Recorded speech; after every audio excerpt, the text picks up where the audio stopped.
Hey everyone, Eggman here with another video, and today we have a top 8 breakdown for the second week of the 4-week Stage 0 circuit for the One Piece card game. It's been a lot of fun so far. If you guys are interested, it's not too late to join and have a chance to get into our finals too, so make sure to check out the link to the Discord in the description. If you have any questions about it, let me know as well. We play Wednesdays from 6 p.m. Eastern, 6 p.m. PST until whenever we're done for the day, one undefeated. But we did have this tournament top 8 for a 38-person event, so pretty good for a middle of the week Wednesday tournament too. And we're going to jump into this. And also, real quick, if you guys are wanting to look at some deck lists for for the second set in the card game, we're working really hard on this website, Eggman Events. It's linked in the description. We have this page here, which you guys can use for all the deck lists, as well as have one strictly for every leader that's topped in set 2 at big events. So if you guys want to see like, oh, what's a Newgate list look like? Bam, here we go. And it has topping lists. I even for Newgate switched it between Straw Hats and Moby Dick variants as well as they've topped. So a lot of information there if you guys want to use it. I highly recommend it. So going into this top 8 breakdown, though, we did have 3 Zoros, 2 Kinemons, 1 Emporio, which ended up winning the event, 1 Magellan, as well as 1 Smoker. And going into this top 8 breakdown, the total breakdown of leaders as well, we just see like a lot more of, I think, like Newgate as we used to. Like half of the meta is Zoro, Newgate, and Kinemon as well. But Newgate didn't get into this top 8, which is really interesting. And then also Emporio, not very many, like only, I think, 2 Magellans, 1 made it into the top 8, which is really cool. And just kind of that idea. So that is the breakdown for us. We're going to go over the top placing leader for each leader, I guess. So, or rather, the top placing list for each leader, and we're going to go into our first place. So this is Daniel Lee's Emporio here. And if you guys want to see some gameplay for it, it's going to be re-uploaded to the Stage 0 YouTube account.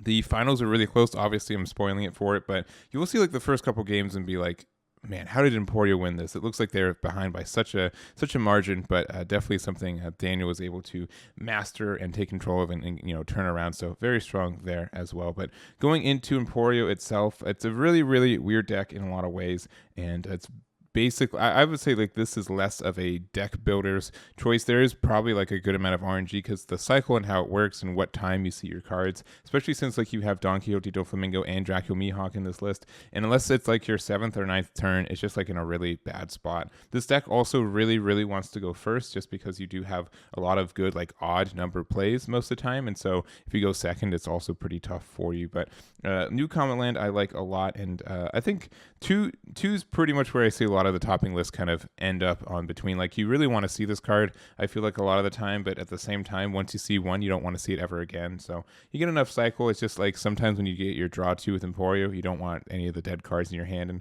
that can be a little bit tricky.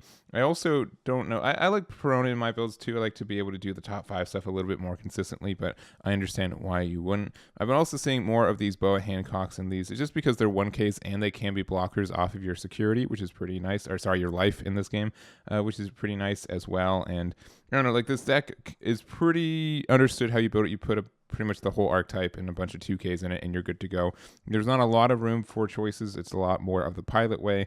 And just congrats to Daniel for being able to pilot it to that first place right there. Next up, we have our second place. So this is Diego's Zoro list here. And I don't know. I don't have a lot to say about Zoro. It's pretty understood. It's a very well-known archetype. I'm fairly certain I've seen this exact card, deck card for card already in one of the ones. It looks very familiar to ones that I've inputted for the last week or so, but it's very strong for what it is. It's very good at applying a lot of pressure. The Makino as well is something you gotta like respect a lot too. Like, I don't know, like I always get surprised with cards like these, like, oh, it's just a 1-drop that gives plus 3K. 3K is not too much. 3K is a lot. 3K is a lot on this game. It's actually kind of silly how much, especially like with this tied into a Nami, that becomes 5K, which is enough, right? 6K with leader effect, right? Like all of this is super solid, and I think it's definitely something that I need to respect more. And if you see your opponent kind of like with a couple Dawn open and like a 1-drop in red out on the board, you got to be careful with this Makino in a lot of ways. But other than that, it's just like a very good cycle deck and very aggressive. Newgate is also good for both like just applying pressure and like not losing the next turn, and then decimating the turn after that. So I think in general, just a really strong deck. You guys already have opinions on it, but congrats to Diego there. Next up, we have Arif with Magellan, and we did see Magellan get a top in the PPG regionals this past week as well.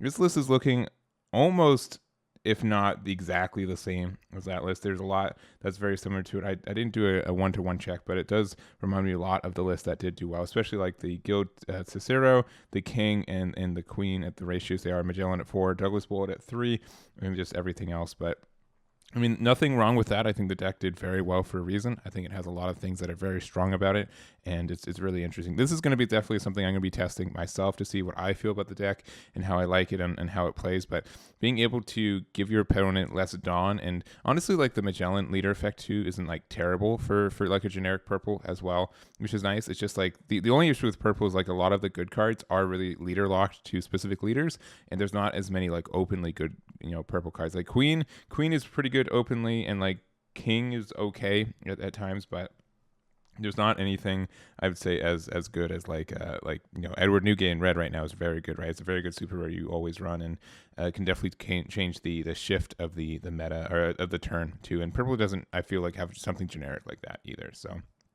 anyways, this is the list that Arif ran, and congrats to Arif there. Then next up, we do have our 4th place. This is Jonathan with Kinemon, and we've been seeing a lot of Kinemon. Like most of these events, they've been about, between Zoro and it's been about half the meta, which is kind of close for this event too. This is obviously a little bit of a smaller event and a little bit less competitive in the sense of, people, if they want to test new decks and try something new, I think there's a good kind of environment for that as well. But this is looking pretty similar to a lot of the builds I have been seeing. I think more and more people are going on the Toki train there. Beige is also good, 1-drop blocker, and then just kind of having the high end. A 3-3 split is a little ballsy for this one. I can definitely see there being potential for these to be stuck in your hand in the mid to late game. But if you see these and you're establishing them at the same time, it can be hard for your opponent to get over them and or get around them, and that's pretty great as well. So I know there's a reason for it. You just got to be careful about this. You don't get to really afford to run a lot of 2Ks in this deck as it is right now either, which is a little bit scary, but I think it's still a very, very strong deck as well. So not much more to say. Congrats to Jonathan on their finish there. And to wrap it on up, we do have Trey Roberson's Smoker, and black is definitely the new color for this game, and it's been a little bit rough on the release of just topping, but it's definitely been played a lot. I think a lot of people have been playing and enjoying the deck, and it does have a lot of good matchups, I feel like, in the meta. It has also a lot of bad matchups too. Like, it's really polarizing for most of the matchups that it sees, but it's unrivaled in just pure removal power a lot of the way. Kuzan is such a strong card for getting rid of a lot of cards on board. Sakazuki on curve is fantastic for this deck, and honestly, this deck like wins or loses depends on if it goes second or not, because you get just so much more advantage going second compared to going first. It's not even really fair. Like, all your good cards are 4, 6, or 10, right? And if you are not able to like establish that, and you're kind of like, you always feel like you're like a turn behind if you're going first, which is weird. So anyways, I think that Smoker's definitely, I think it's like tier 2. I think that's like the safe way to put it. I think a lot of people are trying it out, and I think just because of that, it can top, but it's not. I don't think it's really consistent. I don't know. I think it's the consistency of the deck is actually fine too.